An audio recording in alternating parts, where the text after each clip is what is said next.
연이어 들려온 여중생 폭행 사건. 하지만 소년법이 오히려 청소년 가해자의 방패가 돼주고 있다는 것에 여론은 들끓고 있습니다. 소년법 폐지를 요구하는 청와대 청원 요구에는 지금까지 23만 명이 참여했습니다.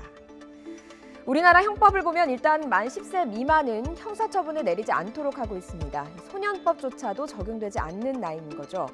소년법은 만 14세를 기준으로 보호처분과 형사처분으로 나뉘어서 적용됩니다. 만 10세에서 14세까지 해당하는 보호처분은 봉사활동부터 보호관찰 또 소년원 송치까지로 나뉘어져 있는데요. 이 시기를 형사 미성년자라고 봐서 소년원 생활을 한다고 하더라도 전과 기록이 남지는 않습니다. 14세 이상 18세 미만은 형사처분을 받지만 성인보다는 형량이 낮습니다. 그렇다면 외국은 어떨까요? 일본에선 2000년에 소년법 개정이 있었습니다. 1997년 사카키바라 사건. 일본의 한 중학교 정문 앞에서 초등학교 6학년생이 숨진 채 발견된 겁니다. 시신의 상태가 입에 담지 못할 만큼 참혹했습니다. 잡힌 범인은 일본 열도에 충격을 안겼는데요. 바로 앳된 얼굴의 14세 남자 중학생이었습니다. 당시 일본은 형사 미성년자 기준이 만 16세였기 때문에 이 잔혹한 범죄를 저지른 소년은 형사처벌 대상이 아니었고요. 의료 소년원에서 정신과 치료만 받은 뒤 2005년에 풀려났습니다.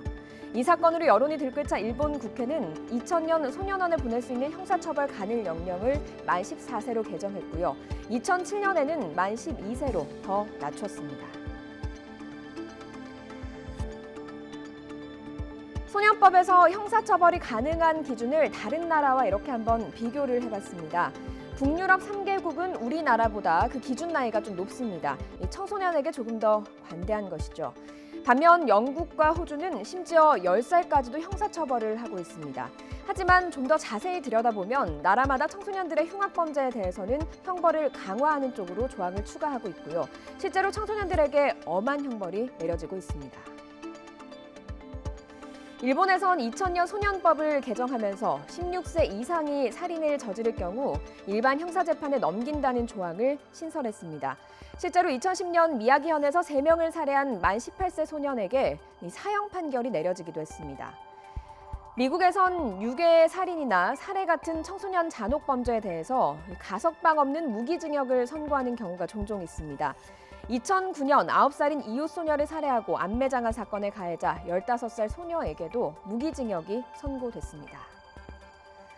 이렇듯 해외에서도 소년법에 대한 고민은 많습니다. 어제 법무부와 여야가 모두 소년법 개정 검토 입장을 밝히면서 이제 우리나라에서도 이 문제가 본격적인 공론화의 장으로 나왔습니다.